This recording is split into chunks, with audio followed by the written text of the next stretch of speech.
Hello សួស្តីអ្នកទាំងអស់គ្នាបាទថ្ងៃនេះខ្ញុំមកថតទីតាំងកន្លែងនៃខ្ញុំ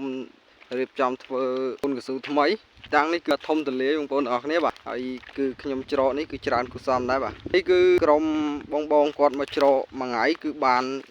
ហើយបាន 5B បងប្អូនទាំងអស់គ្នាបាទ 5B ថងបងប្អូនយើងបាទគឺ 5B ថងនេះ 5B ថងខ្មៅពេលអញ្ចឹង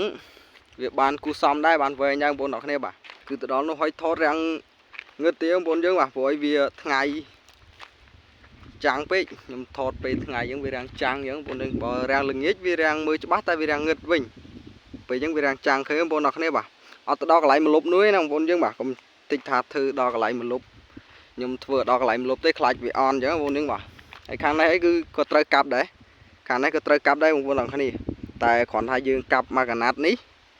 ឲ្យហើយសិនឲ្យហើយមកកណាត់នេះសិនដើម្បីយើងដាក់ពុះជាពីតយោយើងដាក់ពាក់កដាលនេះដាក់មកប្រឡោះហ្នឹង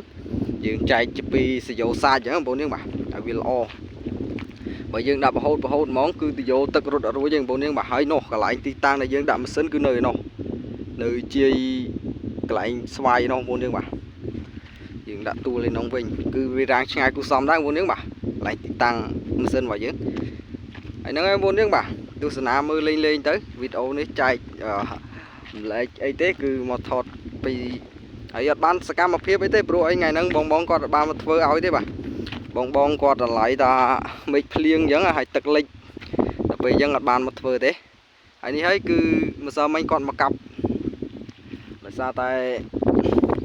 គាត់មករាំងថ្ងៃដែរបងប្អូនយើងបាទហើយស្ដាប់ទៅរាំងខ្យល់ឬខ្យល់អីសូមអធិស្ឋានបងព្រោះអីនៅវាលអញ្ចឹងវាកំពុងតែខ្យល់អញ្ចឹងបងប្អូនយើងបាទហើយហ្នឹងឯនោះកន្លែងដែលយើងកាប់ផ្ដាច់គឺត្រឹមនេះឯងតែដោយសារតែគាត់ថ្ងៃហ្នឹងវាភ្លៀងខ្លាំងពេកយប់មិញគឺខាងខ្ញុំភ្លៀងខ្លាំងមែនតើបងប្អូនយើងបាទហើយខាងបងប្អូនវិញភ្លៀងអត់ទេបើភ្លៀងគឺខមមិនប្រាប់ខ្ញុំមួយបងគឺខាងខ្ញុំភ្លៀងដូចគេហែកមេឃឲ្យផ្ទះមកធ្លាក់អញ្ចឹងបងប្អូនយើងបាទហើយហ្នឹងឯងទីតាំងយើងគឺត្រឹមនេះបងប្អូនយើងបាទសូយើងគឺកាប់ត្រឹមហ្នឹងឯង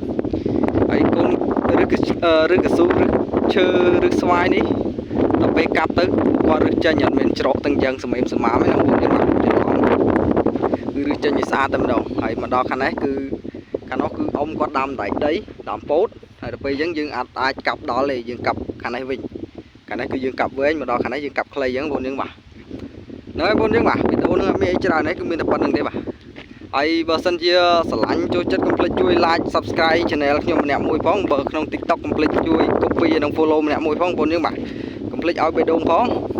ប្រយ័ត្នតែ follow ហើយអត់ឲ្យបេះដូងគឺឈប់រាប់អានគ្នាហ្មងណាបងប្អូនយើងនិយាយលេងទេហើយបើចង់បានកូនកស៊ូយកទៅដាំឬក៏យកទៅលក់បងចង់លក់ចង់